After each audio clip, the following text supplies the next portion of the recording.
Yeah, it doesn't matter, does it? Oh, we're no going to the chop. game. No chop. No chop. No chop, and we're in the game. Speaking of which, EVOS has 7K gold lead?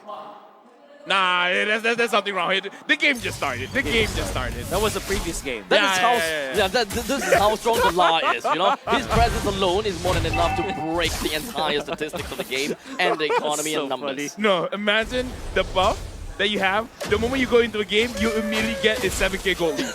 That's the buff I want. That is the true meaning of buff. That's the true meaning of buff. Is this the time where we focus on Delar just, you know? They're just leaving the lane. I think this is gonna be a really good idea for me to really realize and understand between Boots and Delar, between Joy as well as this Uranus, how is the lane priority gonna be like? Will Joy even want to stick himself out and stick his neck out and try to go for trades on health while trying to bring down the waves? Honestly, it is worth it, but the thing is, Delar just keeps on healing up, especially he's using the crab there to make sure that he keeps the 20 stacks. Yep.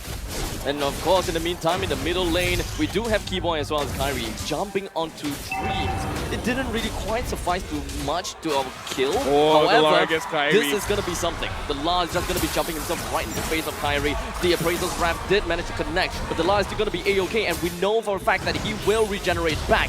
But we do have Sans coming in from behind with a feathered airstrike. More than enough. Kyrie still takes the turtle right now. Sans just going to be jumping right in with the decimate that kills Boots. Honestly, that was, I would say, as good as they could do it for EVOS. But again, a very good engage coming in from Keyboy and Taz. Low HP. It's very greedy from the side of Taz, especially since there wasn't much people that could open up the map for Taz and helping them realize that, hey, the orange buff is going to be taken down, or rather the orange buff, someone is going to go over to the orange buff. In the meantime, it does seem like Kyrie did manage to bring the orange buff down. Keyboy and Kyrie is running for their dear life, and Delar takes his very first kill in MSC 2023. One of the longest skirmishes that we've seen, just because of the fact that it was the Uranus, and Kyrie really overstayed there. Was able to successfully get the turtle and the orange buff. That was great. Great place, but Delar was there to punish. What? I mean, something happened, Ichime died. Yep. I mean, do 1, 2, and a profit. But either ways, right now on the top side, Taz is here. I kind of feel like you can't really take quite a lot of advantage here in the EXP just yet, because even though Boots isn't winning, Boots isn't really losing as well. I think this is the point in time where the ESP is just so equal and 50-50. Even if Delar is winning against Boots, it just takes so little for Boots to come back in this game. You just need one person, hit himself up to the top lane, push Delar away, and they're back to equal. I kind of get what you are coming from, but looks like there's a clash. Keyboy, bouncing ball. In the meantime, suppressed in, and Keyboy is not in a good spot at all. The entirety of EVOS collapses themselves and brings the front line down. I would have said that it was Taz who's suffering. Even when Delar as well as Reds having a great time, Taz will be the one suffering. Now he gets 2 kills. He still is a level behind Kyrie, which means that Fredrin will be snowballing out of control when it comes to taking down those neutral objectives. But overall, something has to be done for Taz, not only when it comes to the kills. They need to really make sure that they get probably the 3rd turtle and the 1st Lord. That's how they should be winning this game. Though he may technically be a level behind, or rather a few EXP behind, I'm pretty sure that his itemization is enough on the line. But in the meantime, he has Keyboy jumping in. He did manage to connect on the Dream as by Kyrie for now takes the turtle for his own. Delar gets himself away, and the entirety of EVOS actually went in for business and went out. Yeah, looking at the situation just now, Dreams 0 and 3, but he does not have his ultimate up, because at this point I kind of feel like EVOS, they kind of want to move proactively, but even if Kaja does catch someone, looking at the damage, I kind of feel like if it's just 2% there, including the Kaja, they won't have enough damage. But 4 people here, they might be able to do something. Dreams just got his ult, but the thing is, still doesn't have the flicker.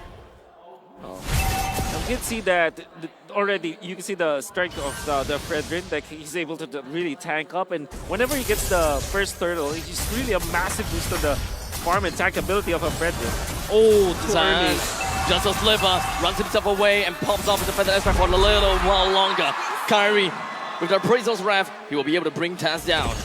I don't know whether Taz had the orange buff or not at that point, but I was so low. Sans should have died, but still was able to run away.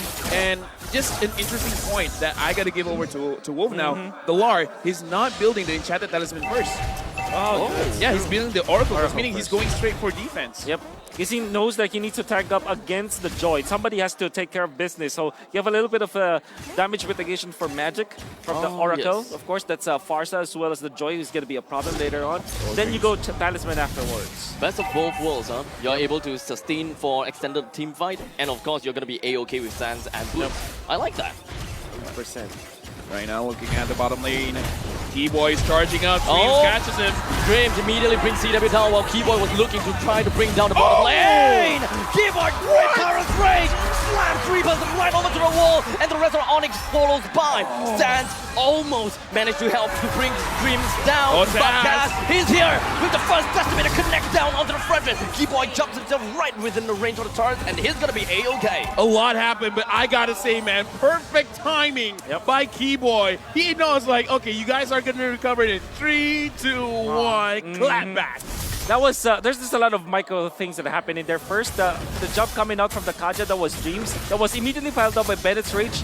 And he was able to pull back his target, which was Chewe, to multiple bombs from the grenade, from the Bennett. That's why he's able to kill him off. Then afterwards, when the Cult Arthur was activated, you know that you get suppressed, right? You get stunned when the shields are up. So Kyrie just popped the ultimate, and immediately, you know, effectively stunning up 3 heroes that set up for the Kufra. Keyboy.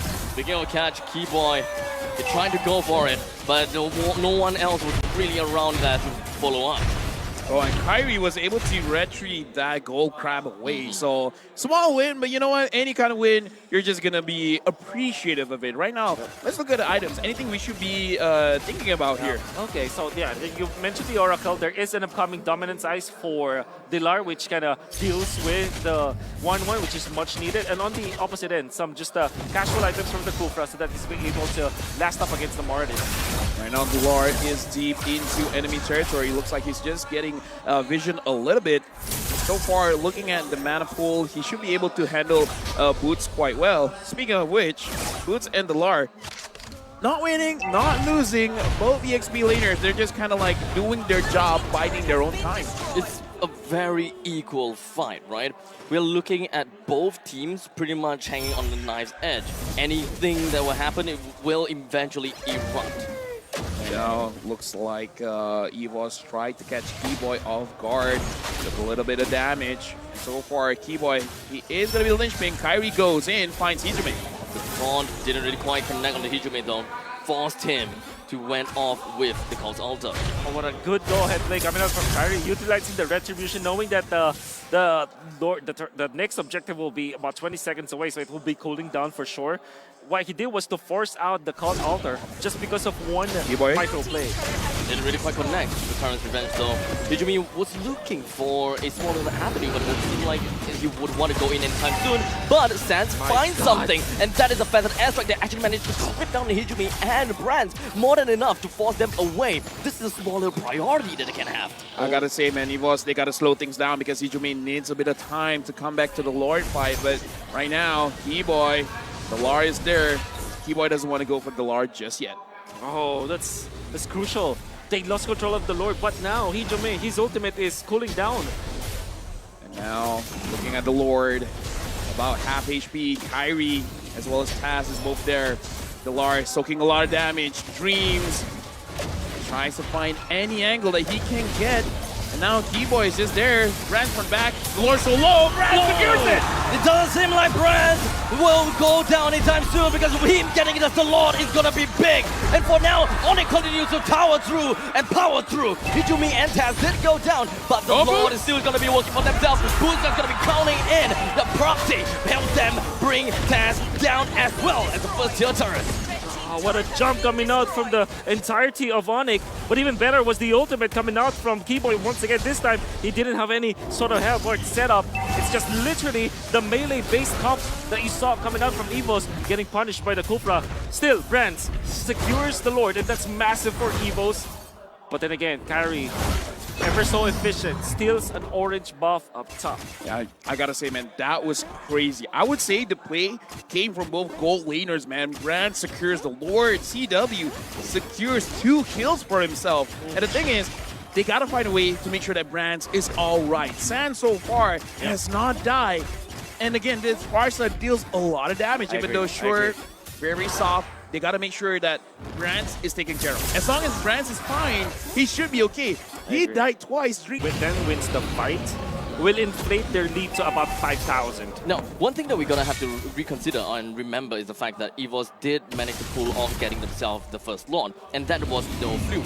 EVOS have timed their retribution between Taz and Brands. Brands wanted to go for the snipe onto the Lord at the same time of Taz going for the retribution, and we can more or less prepare for something like that to happen again. As such, ONIC maybe should keep an eye out for where exactly this Beatrix is. Right now, I'm actually looking at the map. Sans is coming back into the fight. The Lord is coming in. Keyboy is looking for an angle. The Lord is very low. Taz is alone. Everyone else is far away. The Lord is gonna flank from behind. 11,000 HP left on the Lord. Looks like no one wants to commit just yet. They really want to make sure someone dies first. 8,000 HP on the Lord. And now there's gonna be a penetrate positive boost passion onto the Lord, and Taz will eventually be able to get the Lord down. But unfortunately, throughout all of that, the Lord is still gonna be taken down to the hands of ONIC. Ohijumi goes down too. ONIC found value after taking the Lord. Yeah, massive snag coming out from ONIC for sure, especially with the ultimate coming out from Keyboy, stopping the Laren's tracks, already committing the Purify. But then again, that's the idea coming out from ONIC. Wow, okay, Kyrie using the taunt to his... you talked about the Purify. Hijumi didn't use his. Yeah. I saw quite a bunch of crowd control on him. Right? Well, EVOS, the main thing and the main way that they have been playing is really just Sand Dream as with a flicker, followed by pulling and picking off someone. From that point on, hopefully that they will be able to get that numbers advantage in order to win in the team fight. And not to forget, with the insurance from Hijumi, I thought that would have worked well. And I kind of feel like both teams are trying to see who's going to make the mistake. CW is getting sniped quite a few times already by Brands. Brands so far has been pretty good on those snipes. Lord Spawn, EVOS so far has been able to secure 2 for themselves. Can they make it a 3? Or this time, ONIC is going to make sure that they get it. Looking at Delar, he is inside the base of ONIC. And Keyboy jumps himself right onto the front lines. Taz seems to be in a deep trouble as Boots puts himself right onto Hijumi. Brands all the way behind, trying to go for the snipe, but unfortunately that's not going to work out for them this time. Bottom lane. For the first time, ONIC gets themselves the Lord, but the Law is all the way down in the bottom lane, pushing the waves all the way through. In the meantime, we're looking at a 2-way road split. We're looking at 2 fights. Well, the main thing is CW soars into the sky, takes 2 down, and Brands pop off with a win on nature. CW pops his own one and tries to follow through. CW wanted to say, I'm the king of the skies, man. Kyrie's on my team, sure, but look at me. Oh man, massive split from Delar, but it will not be enough. Does complete the push onto the bottom lane, but now with ONIC getting the Lord and winning the battle afterwards, there's not much wafer that they have, and now they can come and trade off easily. Right now, looking at how the waves are moving, ONIC now has a 2,000 goal lead. The Lord is still marching in the mid. Hijime is trying to protect his own base, his own turret. Now, EVOS, I kind of feel like they can protect this, but they took quite a heavy hit.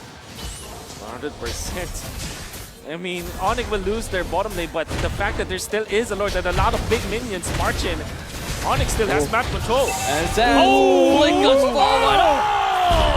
In the end of the day, Sands is still managed to get a kill with a magic warship onto Brands, and that is more than enough for them to bring the win con down. Dude, that must hurt, man. We haven't seen Farsa in quite a while, but the thing about a Farsa is, all you got to do is one job. Drop the marksman. Raw damage.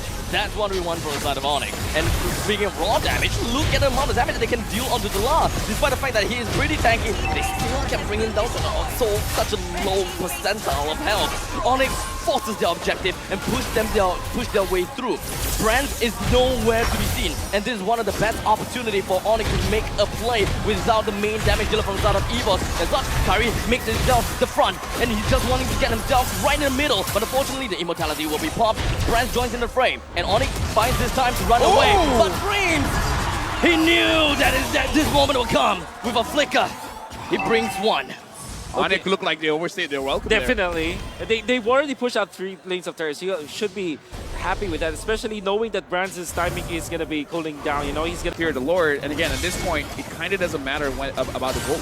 This Lord is looking to be very scary, as ONIC can literally take this Lord fight, this Lord stance by the throat of EVOS. Right now, looking at the Lord, Kyrie is pulling it towards the side of ONIC. Dreams, will you have a good position? Keyboy is looking for a target. He finds Dreams. And immediately slams him into the wall. Hijumi came in to give him the insurance policy. Dreamers is still alive. However, the law is not. It's going to be popping off with the immortality, and immediately with the intro of Winter Truncheon, he could stay alive, but expended off his immortality just so that he will be able to go for the trade onto Dreams. This means there's only 3 members left for the start of EVOS. There's only 1 play left. That's the bottom. Taz sees it. Is anybody from ONIC gonna play it? They canceled the TP. Oh, that they have boots anyways. They have boots. So now, ONIC, prime position. And the base. Well, right now the Lord is marching in. Sans trying to find a good position to make sure that he can get onto Brands. Brands is still alive. He will be trying to clear minions. The Lord comes in.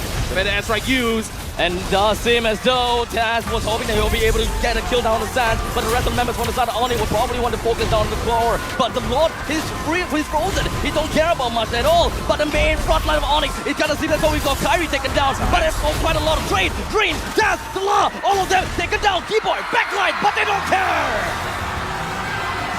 Looks like now